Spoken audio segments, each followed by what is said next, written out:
He was made December 14th, December 2014's Comedian of the Month, and he won the Best Beard at the Rico Stash Bash. This is Mr. Lance Adams.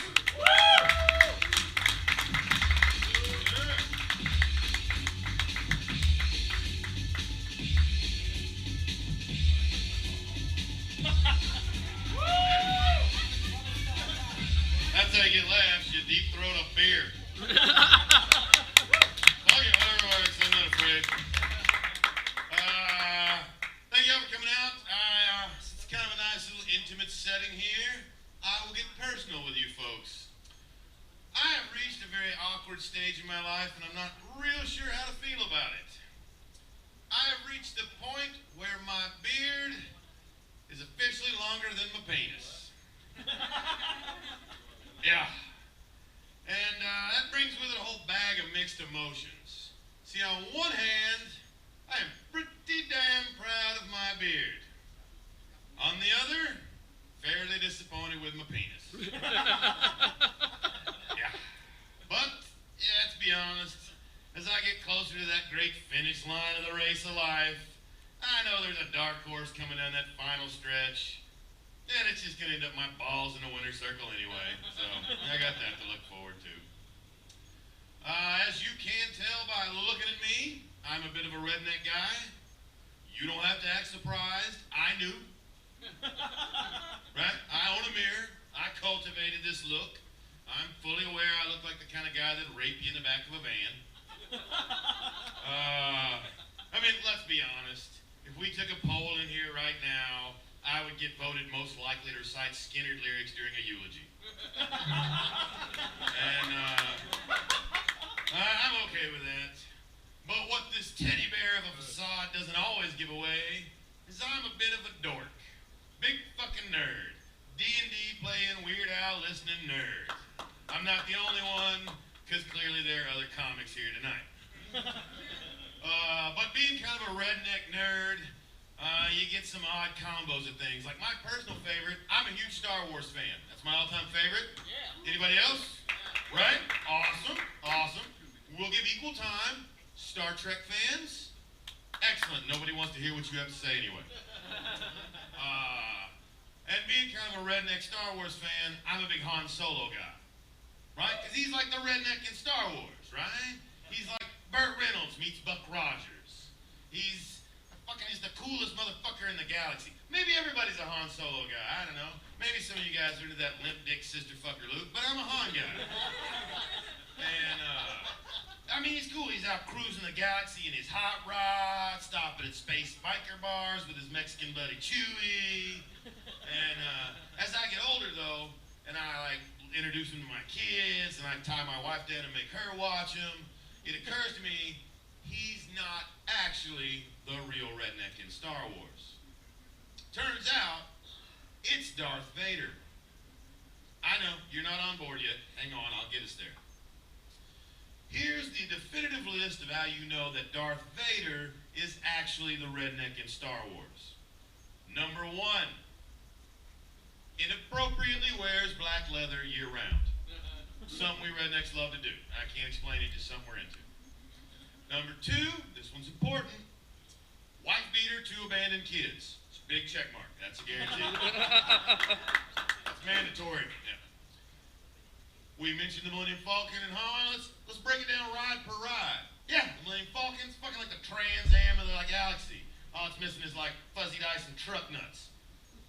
But not when you compare that to the Death Star. That is his ride and apartment all in one. That's no moon, that's a space trailer. That is one big intergalactic mobile home. Fuck me, let that shit break down in movie 1. By movie 3, a little duct tape, the Force, and a 69 Camaro engine, that bitch is back out on the highway, right? Doors missing, half primered, 3 colors, he don't care. Woo! Now, this last one, this has been right under your nose all along, and you just never noticed it. We know that iconic moment, the first time you see him, right? The door blows off, the smoke billows out, you see that cool silhouette, and you hear that sound.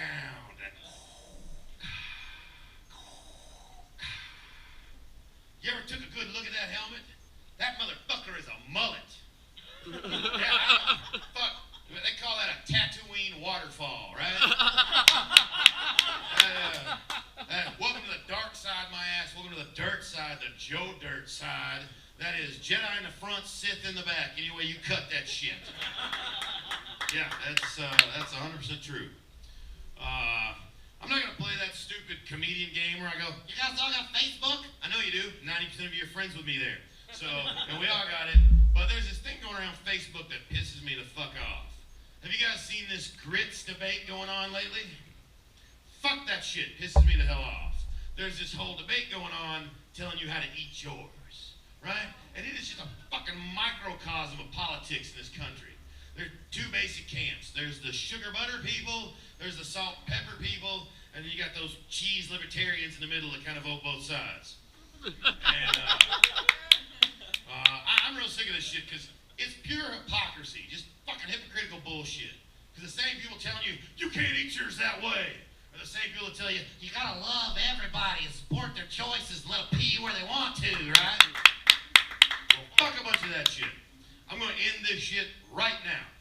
This is the definitive answer to how you season your grits. Any fucking way you want to, they're your goddamn grits! Yeah, and if you don't like what the person next to you puts in theirs, here's what you do. Keep your fucking spoon out of their bowl. Shut your mouth and mind your own fucking business the way breakfast in America was intended. I've only been eating them for 40 fucking years. I didn't know I was doing it wrong though lately. Horse shit. That's just bullshit, isn't it? That's retarded. Let's see. I'll also share something with you. Again, I mentioned that I'm kind of a redneck guy. I'm also not afraid to admit I'm a pussy. Yeah, I know I don't look like it, but it's true. I'm a big fucking wiener. A little girl inside. And here's the definitive story to tell you how that's true. I'll tell you about the time that I peed on another man at the movies. You didn't misunderstand me. 100% true. I, a grown man, not doing drugs yet, peed on another man at the movies. See, if you're 5 or high, you can excuse this story. I was neither. I went to see Scream when it came out. We all know the movie now, right? It's kind of funny now. It's a parody of the genre. But at the time, if you have the, I don't know, reactions of the kind of guy that should be wearing Uggs at a Justin Bieber concert, it's fucking terrifying. And about halfway through the movie, had to go pee. So I get up and I go to the bathroom, and on my way, there's no movie starting, there's no movie letting out, the concession stand's closed, there's just one security guard patrolling the hallway. And I've seen enough horror movies to know someone's about to die. Right? And my odds of it being me shot through the fucking roof because it's only me and this asshole out here. So I did what most of you would have did. I just ran to the bathroom. Just ran my little ass down the hall. And I get in the bathroom, and I'm at the urinal, and I'm doing my thing, and that's when the door opened. And I heard the footsteps. And I did what my just natural inclination was to do. I did the following.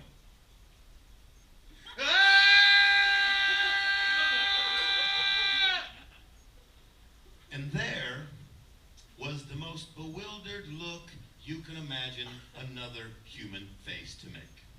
Just take the most, what the fuck, face you've ever seen, and you have no idea. Just multiply that shit tenfold. And again, I did just what my natural reaction was to do. I ran away. Dick in hand, just ran down the hallway. And see, my goal was to get back to the theater in just a dark, crowded room and pull a Han Solo Boba Fett and just drift off with the rest of the trash later. And it worked. I never had to make eye contact with this human being again. And as I've gotten older and I've told the story, and I love it, I tell it at Thanksgiving and family gatherings and picnics and shit. Because it's funny, and I'm the asshole here, right? I can tell this shit with fervor because I'm the dickhead in this story. And as I've become a comedian and tell this on stage, it's occurred to me, he has a story too. Right? And you know that asshole's been telling it for years. People request that story. People ask him about the time he took the kids to go see Operation Dumbo Drop and some big Lebowski looking sumbitch pissed on him and ran away. Right? And I want to fucking hear it, dude. I want to hear it. Oh, dude, check this shit out, right? So, I took the kids to the movies, got a little bored, snuck off to the bathroom to do a little blow, right? And I walked in the bathroom, and dude, this really hippie sumbitch just peed on me, squealed, and ran away. I mean, like, he was tripping balls, but I mean, I was doing drugs too, so respect, right? What? No, dude. To be honest, I burnt those pants, threw those shoes away. Truthfully, I can't watch Ray Liotta movies the same way anymore, right? I want to hear that story. I want to buy that guy a beer. And apparently a new pair of shoes. I owe that to that guy. I will leave you guys. You guys have been great. I'll leave you guys with one last story. I am married. I'm surprised too. You don't have to be. I'm fucking shocked somebody sees me naked on a regular basis. I've seen it. That's not pretty. But I am married. I've got a wife and 2 kids. Treat me like a god. They barely acknowledge my existence and only speak to me when they fucking want something. And a couple weeks ago, I went to the grocery store with my wife. Because I was having a day off and enjoying life, and I thought, well, fuck a bunch of this shit, let's go do that instead. And we get there, and she tells me if there's anything I need to go get it, she's gonna go do whatever the fuck she does. It takes a whole paycheck, 6 hours to accomplish, I don't know. And I did, I had a craving, you know, that just, I want this, I want that, right now. And I wanted some smoked cheddar cheese, right? It's my favorite, I hadn't had it for a while. We weren't at Cracker Barrel, so it wouldn't be sitting on the counter when we left. I had to go hunt it down. And so I get over there, and I find my way through the yogurt and sour cream, and there it is. And I notice there's 1 block left. And I reach to get it, and at that moment, I notice another man was reaching for it at the same time. We stood there for a moment in silence, and I heard the Clint Eastwood music play in my head.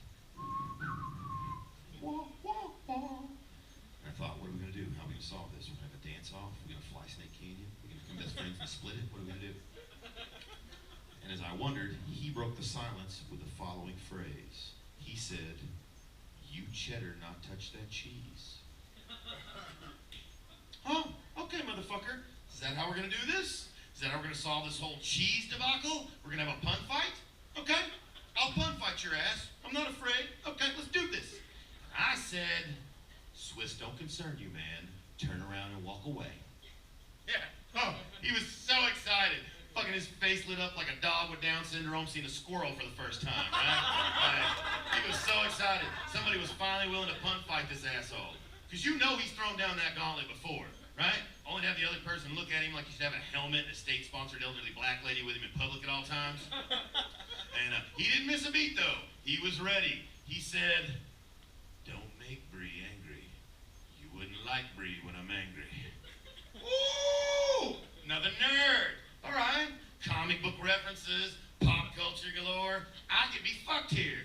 And I got a little nervous, got a little sweaty palms. I thought, oh, I can do this. I got this. I dug deep. I came back with the killing blow.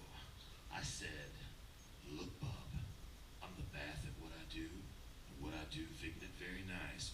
Boom! Suck on that, motherfucker. Double rare cheese Wolverine quote pun. Was over. I knew it, he knew it, this other lady just watching who had no fucking clue, she knew it. It was done, right? I saw his knees buckle, I felt his penis shrink about 3 inches, virtually leaving him with a vagina. Like, it was done.